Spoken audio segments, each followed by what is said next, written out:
오늘은 다니엘서 강의 20번째 시간이고요. 요즘에 제가 다니엘서를 보면서 성숙한 신앙인의 모습에 대해서 계속 좀 그 초점으로 다니엘서를 보고 있습니다. 그래서 그런지 다니엘서를 읽으면서 다니엘의 영적인 수준 그리고 그의 성숙함에 대해서 이제 함께 좀 그쪽의 방향으로 계속 묵상하게 됩니다. 요즘에는 많이 들리지 않지만 제가 대학교에 진학을 해서 천안역에 딱 내리니까요. 그 역 앞에 빨간색 그 조그마한 미니 스피커를 입에다 대고 예수천당 불신지옥을 외치는 분이 계셨어요. 피부도 캄해가지고 정장을 입긴 했는데 저희들이 말하는 그 온전한 정장이 아니고 좀 캐주얼 같은 정장 바지는 입으셨고 와이셔츠 마이는 걸쳤는데 이게 안 맞는 거예요. 색깔도 안 맞고 이 통일감이 없어요. 그러니까 이렇게 막 입으신 거예요. 그런데 그곳에 대고 이제 예수천당 불신지옥 하면서 그 앞에 역 앞 광장을 이렇게 왔다 갔다 하셨어요. 근데 그거를 제가 보고 학교에 가면서 신학생 1학년이었지만 좀 창피하다 이런 생각을 했어요. 왜 그랬냐면 좀 멀쑥하게 키도 크고 잘생긴 분이 또 옷도 잘 차려입고 이렇게 좀 했으면 좀 보기도 좋고 듣기도 좋았을 건데 이제 막 좀 죄송합니다만 막 생긴 분이 막 입고 죄송합니다. 예. 어떤 느낌만 전해드리는 거예요. 근데 이제 스피커를 들고 목소리도 부드럽지 않아요. 예수 막 이런 거 있잖아요. 불신 막 이렇게 하니까 옆에서 이렇게 버스를 타러 이렇게 거기를 지나가야 되는데 너무 좀 그런 거예요. 저렇게까지 해야 되나 싶기도 하고 신학생인데도 좀 반감이 들었어요. 그리고 이제 수업을 듣고 이제 뭐 이것저것 하고 수업을 듣고 또 이제 학교 캠퍼스에 갔는데 그분이 이제 학교에 온 거예요. 알고 봤더니 우리 학교 학생이에요. 선배님이었죠. 제가 개인적으로 참 많이 부끄러웠습니다. 죄송했어요. 솔직히 마음속으로 많이 좀 부끄러웠고 죄송했습니다. 그래서 저는 예수천당 불신지옥이라는 이 단어가 그것 때문에 굉장히 이렇게 좀 강렬하게 다가온 경험을 했었습니다. 우리나라에서 예수천당 불신지옥이라는 이 단어는요, 금방 생긴 단어가 아니고요. 기독교가 들어오면서부터 이 기독교의 학문을, 이 천주학을 가장 간단하게 일반인 백성들에게 표현할 수 있는 방법이 무엇일까를 이 선비들이 연구한 거예요. 학문적으로. 그래서 나중에 믿음이 들어가서 불교인들에게 나무아미타불 관세음보살만 외우면 해탈에 이를 수 있습니다라고 가르쳤던 원효대사님처럼 기독교인들에게도 아주 중요한 기독교의 교리를 정말 간단하게 모든 이들이 알 수 있게끔 하는 말이 필요하다 해서 나온 게 예수천당 불신지옥은 8글자예요. 그러니까 이 글자는 1900년 이전부터 기독교인들이 전도할 때 사용하던 언어입니다. 그러니까 굉장히 오래된 언어예요. 이 불교로 말하면 나무아미타불 관세음보살 같은 그런 말입니다. 이 말을 전도할 때 우리나라 전국으로 퍼뜨린 목사님이 있어요. 1902년에 목사님이 된 최권능 목사님이라는 목사님이에요. 원래 별명이 2개인데 하나는 최권능, 이건 나중에 생겼고요. 먼저 생긴 별명은 최능력이었어요. 능력이 많다 해서 최능력인데 본명이 최봉석입니다. 최봉석 목사님이 1902년도에 목사가 됐습니다. 그리고 그 전 전도사 때부터 이 신학을 공부하면서 그리고 신학을 공부하기 전부터 사람들에게 복음을 전할 때 노방전도에서 외치던 말이 예수천당 불신지옥이라는 말이었어요.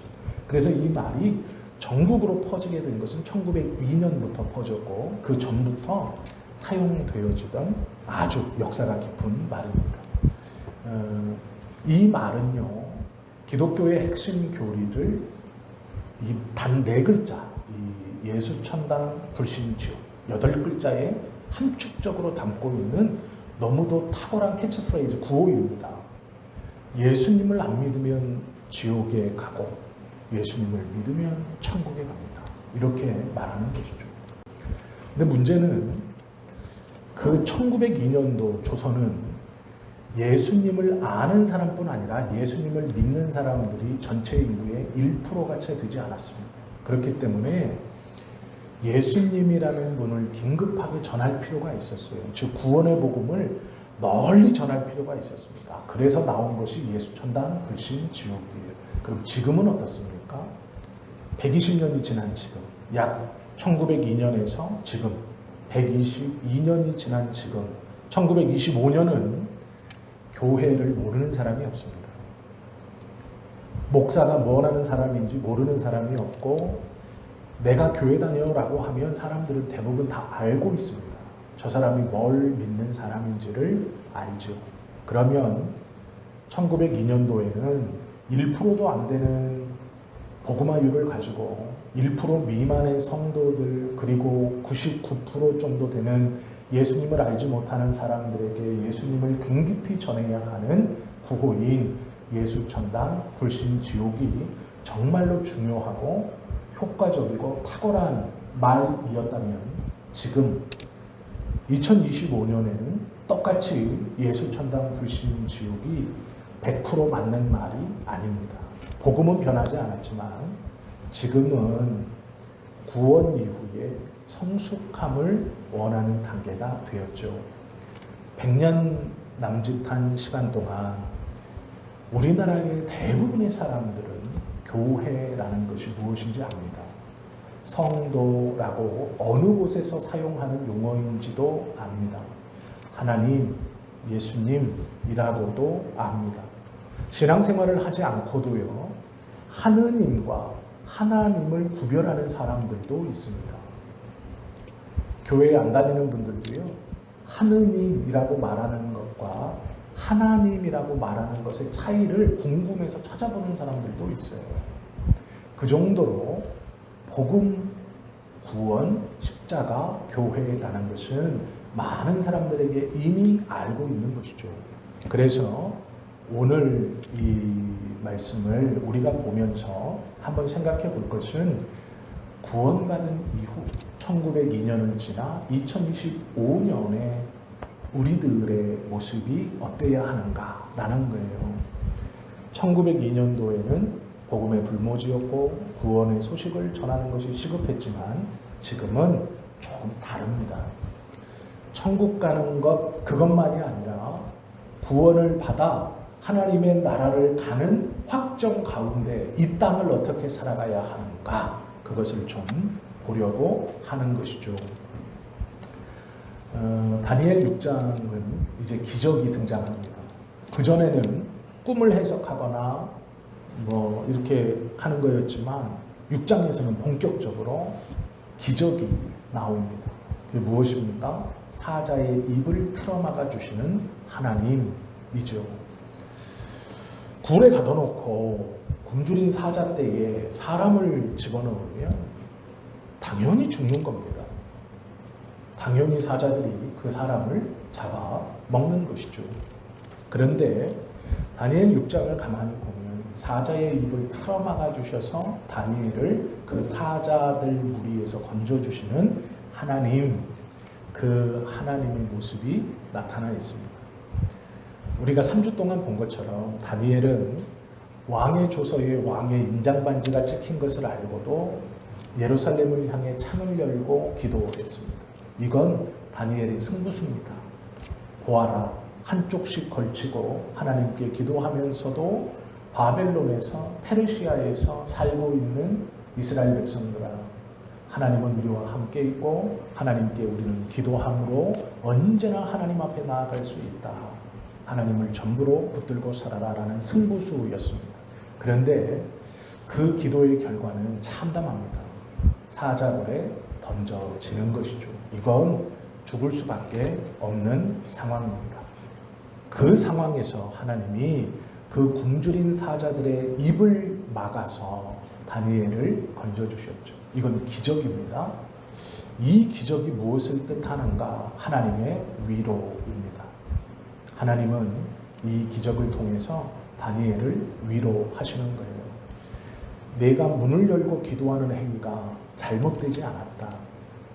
모든 사람들이 너 하나를 죽이려고 꼬투리를 잡고 너의 행실 샅샅이 조작하고 너를 여전히 포로로 끌려온 이방인 대접을 하는 것 내가 다 알고 있다. 그러면서도 믿음을 지킨 다니엘에게 위로해 주시는 것이 이 기적입니다. 신실한 믿음을 외면하지 않겠다라는 것이죠. 사자들의 밥이 되는 것이 상식적이지만 그 상식을 뛰어넘게 하는 것이 하나님의 역사이죠. 그런데 문제는 우리도 이런 기적을 꿈꿉니다. 정직하게 사업하는 모습에서 하나님 그래도 살아남고 성장해 가기를 원합니다. 남들은 눈속임처럼 일하는 것에서 그래도 하나님 내가 예수님을 믿는 사람으로 성실히 맡은 바 일을 열심히 하려고 합니다. 다른 사람들은 앞에서는 웃고 뒤에서는 험담하지만 그래도 앞에서 못할 얘기 뒤에서도 안 하려고 노력하며 살아가려고 합니다.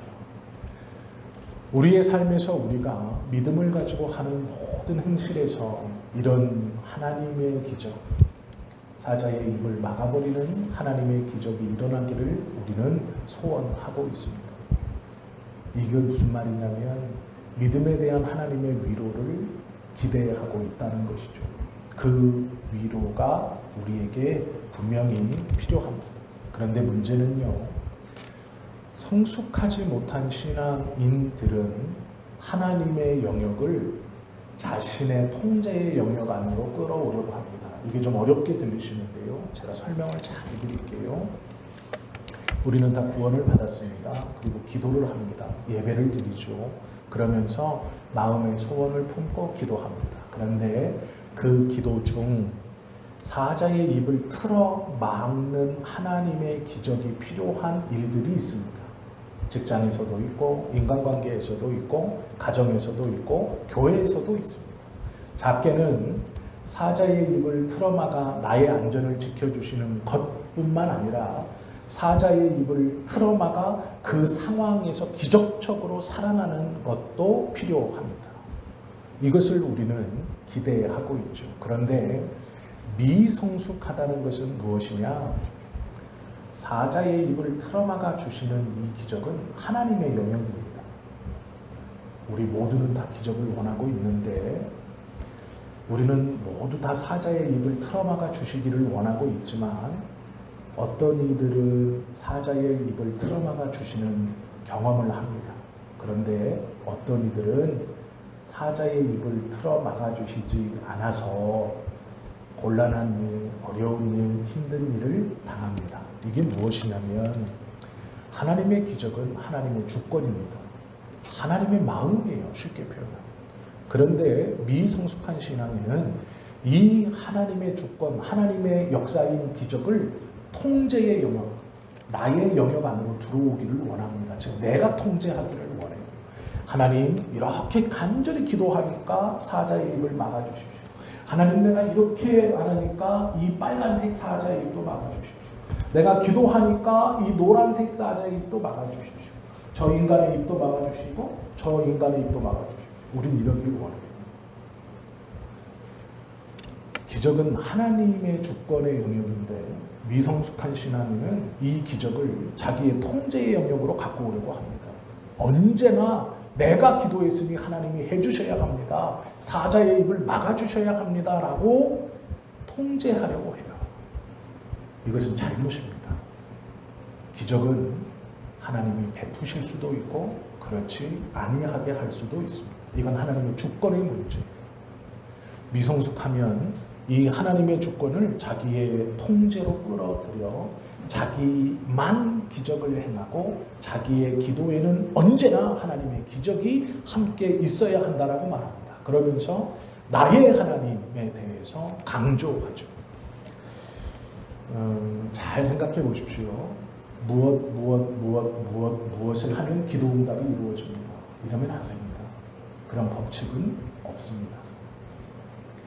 기도할 때 영광의 하나님을 노래하고 자기 죄를 회개하고 성경의 말씀을 기억해서 붙들고 그 말씀대로 간절히 사모하고 마칠 때 하나님 앞에서 무엇을 하겠다 헌신의 다짐을 하고 기도를 끝내면 응답받습니다. 이거 거짓말입니다.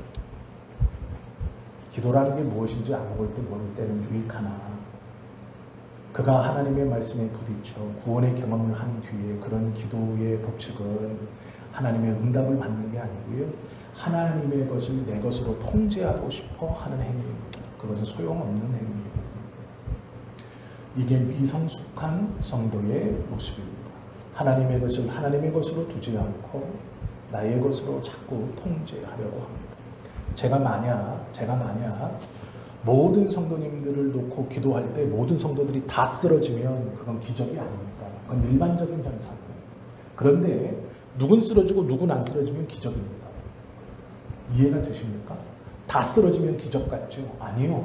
다 쓰러지면 그게 기적이 아니에요. 그게 보통 일반적인 일이에요. 하나님의 기적은요. 나에게 매번 일어난다. 사자의 입을 매번 틀어막는다. 그건 기적이 아니고요. 매번 틀어막는 자연스러운 일입니다. 그런데 어떨 때는 틀어막아 주시고 어떨 때는 그렇지 아니하신 것이 기적입니다. 그렇게 해주시는 것, 그렇게 안 해주시는 것, 이것이 뒤섞여 있을 때 그렇게 해주시는 것이 기적이 되는 거예요. 하나님의 위로가 되는 거예요. 하나님의 주권이 되는 거예요. 내가 원하는 모든 사자들의 입이 틀어막아지면 그건 기적이 아닙니다. 하나님의 것을 내 것으로 통제하려고 하는 거예요. 그건 어리석은 신앙입니다. 그렇게 되지 않아요. 그런데 자꾸 그렇게 하려고만 한다라는 것이죠. 우리는 간청할 수는 있지만 그것을 실행하시는 분은 하나님이십니다. 즉 무엇이냐면 우리는 위로를 기대할 수 있지만 그 위로를 주시는 분은 하나님이시다라는 거죠. 사자의 입을 틀어막는 하나님의 역사는 너무도 귀한 역사입니다. 우리에게 꼭 필요한 역사이죠. 그러나 그것은 하나님의 주권입니다. 하나님이 막아주실 수도 있고 그렇지 아니할 수도 있습니다. 그러면 이건 우리의 영역이 아닙니다. 우리가 어떻게 할 수 있는 게 아니에요. 하나님의 영역이면 하나님의 주권이면 우리는 그 하나님의 주권이라는 것을 인정하고 존중하는 것뿐이지 그리고 하나님의 주권으로 우리에게 기적을 주시어 위로를 주시면 감격하고 감사하는 것이지 하나님의 주권이 내 것인 것처럼 기적이 상식이 되는 것처럼 기적이 일상이 되는 것처럼 그렇게 말하거나 그렇게 행동하고 그렇게 믿어서도 안 됩니다. 그럴 수 없습니다. 이건 하나님의 주권은 하나님의 것입니다. 그걸 내 것으로 땡겨 쓸 수 없어요. 자, 그러면 미성숙한 것에 대해서 이해가 됐으니 반대로 성숙한 것은 무엇인가에 대해서 좀 말씀을 나누려고 합니다. 본문에는요. 사자가 두 개가 있습니다. 사자가 두 부류가 있어요. 한 부류는 말 그대로 짐승입니다. 다니엘을 잡아먹으려고 하는 배고픈 사자, 라이온입니다.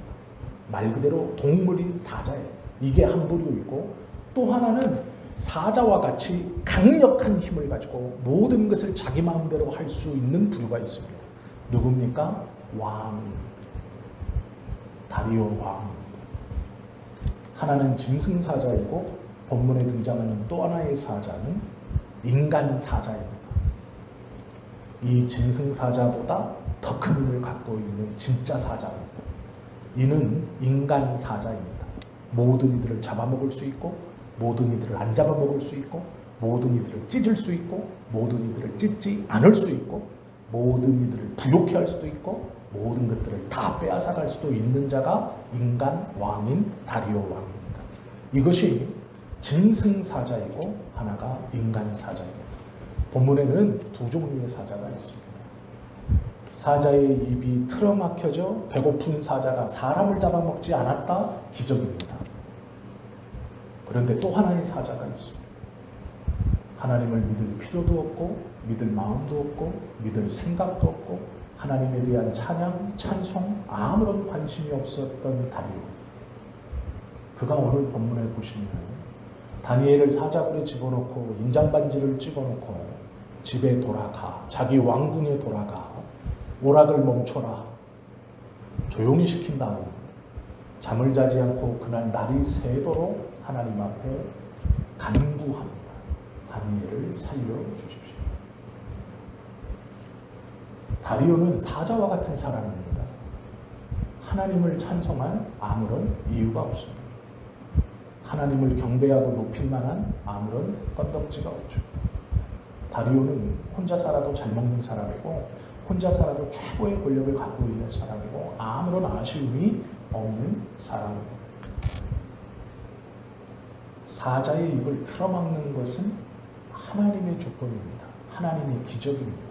그런데 놀라운 것은 다리오의 입을 열어 하나님을 찬송케 하는 것은 다니엘의 삶입니다. 다리오 왕에게 다니엘이 어떤 존재입니까? 3명의 총리 중 하나, 10대에 포로로 끌려와서 이제 80대의 노인이 된 노쇠한 정치인 중 하나 아닙니다. 다니엘의 삶은 그 정도가 아니었습니다. 다리오 왕이 보기에도 다니엘은 귀한 사람이었습니다. 그의 능력, 그의 삶의 모습은 본이 되기 충분했습니다. 사자굴에 넣고도 안타까웠습니다. 모든 관료들이 오늘 본문을 보시면 재밌는 말이 있는데요. 11절 보시면 그 무리들이 모여서 다니엘이 자기 하나님 앞에 기도하며 간구하는 것을 발견하고, 지나가다가 우연히 본 게 아니에요. 분명히 저 다니엘이 기도할 거다. 다 모여 있습니다. 우르르 모여서 다니엘을 어떻게든 끌어내리고 죽이고 싶어하는 자들이 다 모여 있습니다. 그 무리들이 모여서 다니엘이 기도하는 것을 발견하고 이 무리들이 옳거니 하고 그대로 왕 앞에 갑니다. 우르르 가서 말하죠. 왕이요, 왕의 인장이 찍힌 명령서가 모든 나라에 배포되지 않았습니까? 그런데 그 조서를 어기고 왕이 아닌 다른 신에게 기도하는 자가 있습니다. 그런 자는 분명히 사자굴에 집어 던져야 됩니다. 그래서 본을 보여야 됩니다. 왕명의 지엄함을 보여주십시오. 왕이 말합니다. 그래, 그래야지. 누구냐? 다니엘입니다. 했을 때 왕이요, 깜짝 놀랍니다. 당했다 생각합니다. 이건 잘못되었다. 어떻게 알 수 있습니까? 바로 실행하라고 안 해요. 그 날 동안 다니엘을 어떻게든 구해보려고 왕이 노력합니다. 12절, 이에 그들이 나아가서 왕의 금령에 관하여 왕께 아뢰되, 왕이여, 왕이 이미 금령에 왕의 도장을 찍어서 이제부터 30일 동안에는 누구든지 왕 외에 어떤 신에게나 사람에게 구하면 사자굴에 던져놓기로 하지 아니하였나이까 하니, 왕이 대답하여 이르되 이 일이 확실하니 메대와 바사에 고치지 못하는 규례니라 하는지라. 이제 그들의 말이 13절, 그들이 왕 앞에서 말하여 이르되 왕이여, 사로잡혀 온 유다 자손 중에 다니엘이 왕과 왕의 도장에 찍힌 금령을 존중하지 아니하고 하루 3번씩 기도하였나이다 하니, 왕이 이 말을 듣고 그로 말미암아 심히 근심하여 다니엘을 구원하려고 마음을 쓰며 그를 건져내려고 힘을 다하다가 해가 질 때에 이르렀다. 그 말을 듣고 이 왕이요, 다니엘을 쉽게 생각하지 않았어요. 아이 그래, 저 늙은 정치 뭐 총리 중에 하나 아무나 갈면 되지. 그렇게 하지 않았다는 거예요. 심각했습니다. 어떻게 하면 구할 수 있지? 어떻게 하면 사자굴에 던지지 않을 수 있지? 어떻게 하면 이 다니엘을 구원해낼 수 있지? 지금 이방 왕이 다니엘에 대해서 근심하고 있습니다. 어떻게 하면 구할 수 있을까? 왜요? 왜요? 다니엘의 삶으로 이미 증거되었습니다. 다니엘은 삶으로 보여주었습니다. 다리오는요, 사자의 입을 막으신 하나님을 본 게 아니에요. 이 이방 왕은 자기와 함께 일을 하고 있는 다니엘을 봐요. 다니엘의 평소의 삶, 다니엘이 다리오 왕에게 어떤 위치였는지 이걸 보면 알 수 있어요. 믿음을 가지고 있는 다니엘이 어떻게 행동했고 어떻게 일했고 어떻게 살아왔는지를 알아요. 그 왕이 다니엘을 귀하게 여깁니다. 왜요? 다니엘의 삶이 달랐기 때문이죠. 왕에게 다니엘의 무게는 다른 사람과 달랐습니다.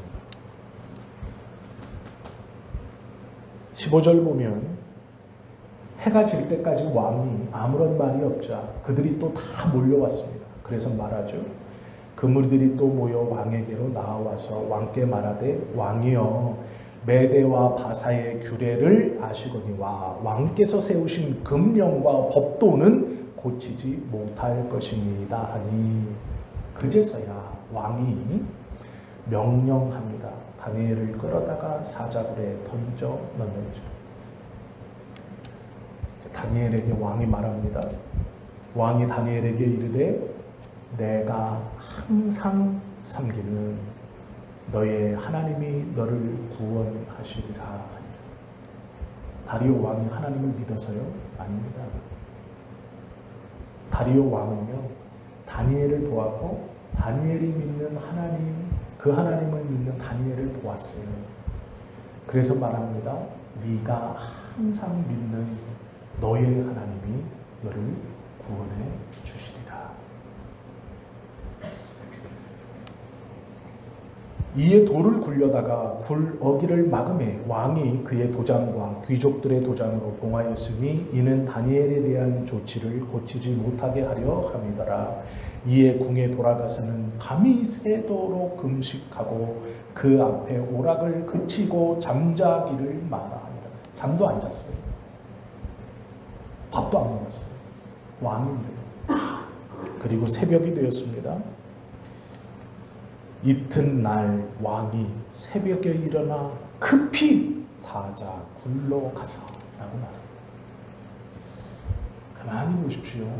이 왕이 어떤 사람이냐면 이스라엘 나라를 멸망시킨 나라의 왕조를 뒤바꾼 왕입니다. 그러니까 다니엘을 직접 잡아다가 교육시킨 왕도 아니에요.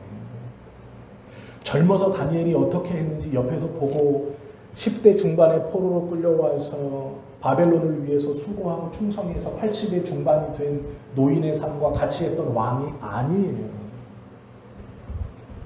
그런데 다니엘의 신앙과 믿음 그리고 그의 삶이 얼마나 모범적이었고 반듯했는지 그 짧은 시간 경험해본 다니엘을 위해 왕이요 온 마음을 쏟고 있어요. 이방 왕, 이스라엘 왕도 아닙니다. 이방 왕이 그 왕이 하나님의 이름을 들먹이면서 너의 하나님이 너를 지켜줄 것이다. 또한 그 다니엘을 위해 마음을 쓰고 잠도 자지 않고 금식하면서 노심초사하고 있어요. 이게 기적입니다. 나는 10개를 가졌고 이 사람은 10,000개를 가졌습니다. 지금 10,000개를 가진 사람이 10개를 가지고 있는 사람 때문에 잠 못 자고 금식하면서 모든 오락을 그치고 온 관심이 10개를 가지고 있는 사람에게 쏠려 있어요. 이게 기적이에요. 왕이 포로로 끌려온 한 유대인 사람 하나에 온 관심이 끌려 있어요. 온 관심이 쏠려 있어요. 그러나 관심만 쏠려 있느냐? 그렇지 않아요. 그 뒤에 말씀을 보시면 다니엘이 든 굴에 가까이 이르러서 슬피 소리 질러 다니엘에게 묻되 뭐라고 묻느냐? 살아계신 하나님의 종 다니엘아, 내가 항상 섬기는 내 하나님이 사자들에게서 능히 너를 구원하셨느냐라고 물어요. 이게 기적입니다. 이방 왕의 입을 통해서 하나님이 살아계시다 증거하고 있고 그 하나님이 그 하나님을 믿는 너를 구원해 주셨느냐라고 묻는 거예요. 이게 기적이에요. 그 뒤에도 계속 얘기하죠. 다니엘이 왕에게 이르되 왕이여 원하건대 왕은 만수무강하옵소서. 나 죽는 거 걱정하지 말고 당신 오래 사십시오라는 거예요. 이 말이 들려오자 왕이 깜짝 놀라죠. 너의 하나님, 나의 하나님은 아니에요. 왕은 너의 하나님이에요. 너의 하나님이 이미 그의 천사를 보내어 사자들의 입을 봉하셨으므로 사자들이 나를 상해하지, 나의 하나님이 이미 그의 천사들을 보내어 사자들의 입을 봉하셨으므로 사자들이 나를 상해하지 못하였사오니 이는 나의 무죄함이 그 앞에서 명백하며며 또 왕이여 나는 왕에게도 해를 끼치지 아니하였나이다 하니라. 23절 왕이 심히 기뻐서 명하여 다니엘을 굴에서 올리라 하매 그들이 다니엘을 굴에서 올린즉 그의 몸이 조금도 상하지 아니하였으니 이는 그가 자기의 하나님을 믿음이었더라. 왕이 말하여 다니엘을 참소한 사람들을 끌어오게 하고 그들의 처자들과 함께 사자굴에 던져넣게 하였더니 그들이 굴바닥에 닿기도 전에 사자들이 곧 그들을 움켜서 그 뼈까지도 부서뜨렸더라. 이에 다리오 왕이 온 땅에 있는 모든 백성과 나라들과 언어가 다른 모든 사람들에게 조서를 내려 이르되 원하건대 너희에게 큰 평강이 있을지어다. 내가 이제 조서를 내리노라. 내 나라 관할 아래에 있는 사람들은 다 다니엘의 하나님 앞에서 떨며 두려워할지니 그는 살아계시는 하나님이요 영원히 변하지 않으실 이시며 그의 나라는 멸망하지 아니할 것이요 그의 권세는 무궁할 것이며 그는 구원도 하시며 건져내기도 하시며 하늘에서든지 땅에서든지 이적과 기사를 행하시는 이로써 다니엘을 구원하여 사자의 입에서 벗어나게 하셨음이라 하였더니 이 다니엘이 다리오 왕의 시대와 바사 사람 고레스 왕의 시대에 형통하였더라라고 말합니다. 잘 보십시오. 이 본문은 다리오 왕이 다니엘을 두고 하나님 앞에 그리고 자신의 나라의 모든 백성들에게 고하는 일입니다. 요 나라의 지금 통치 형태를 이해하시면 이 이야기를 좀 더 잘 이해하실 수 있어요. 바벨론을 무너뜨린 요 페르시아 제국은요, 다리오 왕 혼자서 하는 단독 왕이 아니고요, 2년씩 임기가 돌아갑니다. 2번씩. 그렇기 때문에 전반부를 다리오 왕이 하고 후반부를 고레스라는 이 메대 왕이 다스리게 됩니다. 그래서 공동정부처럼 하는 거예요.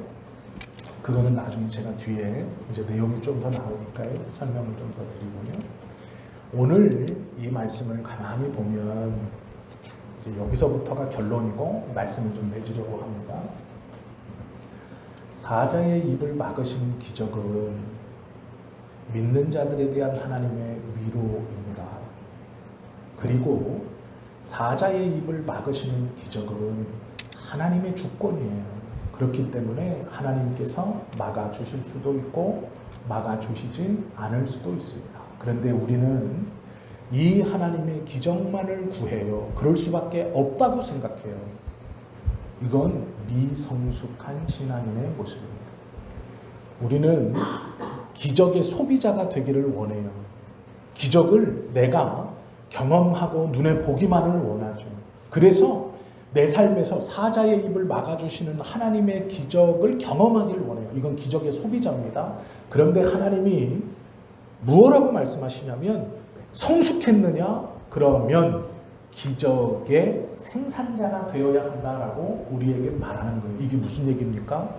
다니엘의 삶을 통해 인간 사자인 다리오 왕의 입을 열게 하는 거예요. 이게 기적입니다. 그럼 이 기적은 하나님께서 다리오의 마음을 그날 저녁에 나타나셔서 감동하셔서 주셨습니까? 그렇게 말하면 할 말 없어요. 모든 것이 다 하나님의 은혜이고 하나님의 계획이죠. 그렇지 않습니까? 하나님께서 여셨습니다. 그러면 할 말이 없어요. 그런데요, 성경을 가만히 보시면 그것만이 아닙니다. 다니엘은 이 왕으로 하여금 입을 열게 해요. 어떻게 해요? 자신의 삶으로. 무엇입니까? 다니엘의 친구 3명이 페르시아 왕이 세운 금신상 앞에서 절하지 않았을 때 7배나 뜨겁게 한 풀무불에 들어가죠. 그때 우리가 다 아는 아주 유명한 말, 그리 아니하실지라도 라는 말이 나와요. 풀무불에서 나를 건져주실지라도, 이건 기적입니다. 건져주시 아니할지라도 내가 하나님에 대한 신뢰는 변함없습니다. 왜요? 건져주시든 건져주시지 않든, 사자의 입을 막든 걸어주시지 않든 그 기적은 하나님의 주권이에요. 하나님 소관이에요. 그래서 우리는 바라고 구할 수는 있지만 그걸 내 것으로 통제할 수는 없어요. 그걸 빨리 인정해야 돼요. 그리고 성숙한다는 건 무엇이냐? 이 기적을 계속해서 내 삶에 이루어 주십시오, 이루어 주십시오. 나는 그걸 경험하고 싶습니다만 아니라 삶을 통해, 나의 삶을 통해 다른 이에게 하나님의 인정, 하나님의 살아있음을 보게 하는, 그들로 고백하게 하는 기적, 그걸 성숙한 신앙인은 만들어낸다는 거예요. 미성숙한 자는 하나님의 기적만을 원하고 하나님의 주권인 그 기적을 자기의 통제 아래 두기를 원해요. 그건 미성숙한 겁니다. 기적은 상식이 아니기 때문에 기적이에요. 하나님의 주권 아래 있기 때문에 기적입니다. 그런데 하나님이 우리에게 원하시는 게 있어요. 성숙한 신앙이냐? 그러면 기적의 소비자만 아니라 기적의 생산자가 되어야 한다라고 말해요. 그러면 내가 병 고치고 방언 통역하고 안수해서 막 무슨 일을, 그게 기적의 생산이냐? 그렇게 말하지 않아요. 삶을 통해 도저히 벌려질 것 같지 않는 다른 사람들의 입을 벌려 그들로 하나님의 살아계심을 인정하게 하는 것, 그것이 성숙한 신앙인의 기적이에요. 사자의 입을 막는 기적은 하나님의 주권 아래 있습니다. 그건 내 것이 아니에요. 내가 상관할 수 없어요. 그런데요, 내가 만들어낼 수 있는 기적이 있어요. 그게 뭘까요? 삶으로 도저히 하나님을 인정할 것 같지 않고, 도저히 하나님을 믿을 것 같지 않고, 저의 입으로 도저히 하나님에 대해서 말하지 않을 것 같은 그가 다른 누구도 아닌 나의 삶을 보고 나를 겪고 그의 입으로 하나님을 이야기하고 인정하고 말하게 하는 것, 하나님을 찬송하게 하는 것, 그것이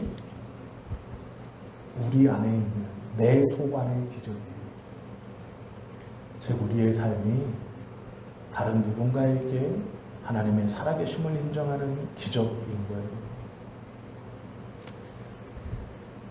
다니엘은 이런 삶을 살았어요.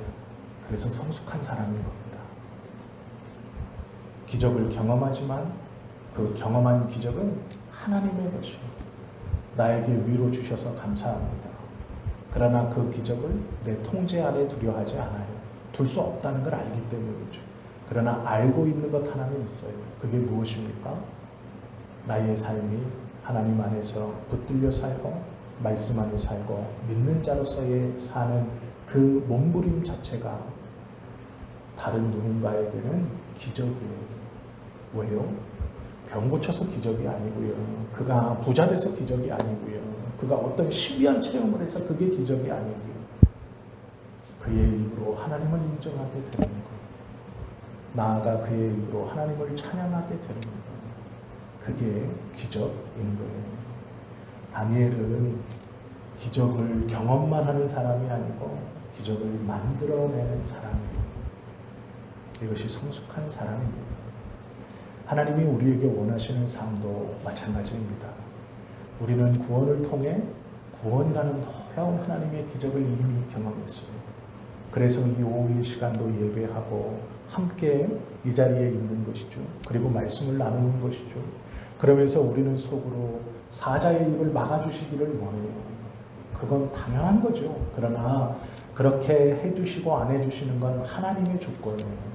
우리의 주권이 아니기 때문에 기대할 수는 있지만 강요할 수도 없고 억지로 끌어들일 수 없어요. 내 통제 안에 둘 수 없어요. 그러나 내 삶으로 내가 만들어내는 기적이 있어요. 하나님은 사자의 입을 틀어막는 기적. 나는 내 삶으로 다리오 왕의 입을 열어 하나님을 인정하게 하고 찬송하게 하는 기적. 그걸 삶으로 만들어내는 기적을 생산하는 성숙한 사람이 되기를 원하신다라는 거예요. 그 성숙함을 위해서 오전에 말씀을 나눈 것처럼 예수님은요 부지런히 뿌리고 계신 거예요. 돌짝밭에도 길가에도 가시밭에도 돌도. 구원만이 아니라 구원받은 그 이후의 성숙한 삶. 이제 우리들이 살아가야 할 그 삶의 모습.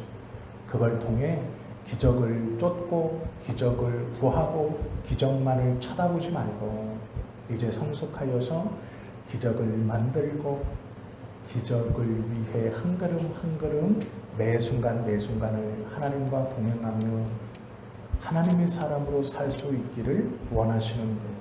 그래서 우리의 하루는 기적을 이루어가는 하루이고요. 기적을 만들어가는 하루입니다. 내 주변의 사람은 믿는 나를 감시하는 게 아니에요. 그들은 나를 통해 기적을 보기 원해요. 기적을 경험하기 원해요. 우리가 하나님에게서 기적을 경험하길 원하듯 그들은 나의 삶을 통해 기적을 경험하길 원해요. 하나님이 그러시길 원해요. 너를 보고 그들로 나를 인정하게 하라 라는 것이죠. 이것이 성숙한 그리스도인의 모습입니다. 우리도 이렇게 살아가야 할 줄로 믿습니다. 그리고 충분히 살아가실 수 있습니다. 우리는 이미 의인이라 칭함받았고 의인이 되었기에 하나님의 말씀을 쫓아 이 다니엘처럼 넉넉히 살아갈 수 있는 힘이 우리 안에는 있습니다. 기대하시는 하나님 앞에 하나님 내가 그렇게 살겠습니다. 하나님의 인도 따라 하나님의 말씀 따라 하나님 내가 기적만을 소비하는 기대하는 그 미성숙함에서 이제 그건 하나님의 소관이니 하나님께 맡기고 내가 일으키는 기적, 내가 일으킬 수 있는 기적, 하나님이 나에게 원하시는 기적, 내 삶으로 다른 이에게 놀라운 하나님의 기적을 발휘하게 하는 것. 그것을 일으키며 살아가는, 그것을 생산하며 살아가는 우리 모두가 되실 수 있기를 예수님의 이름으로 축원합니다. 기도드립니다.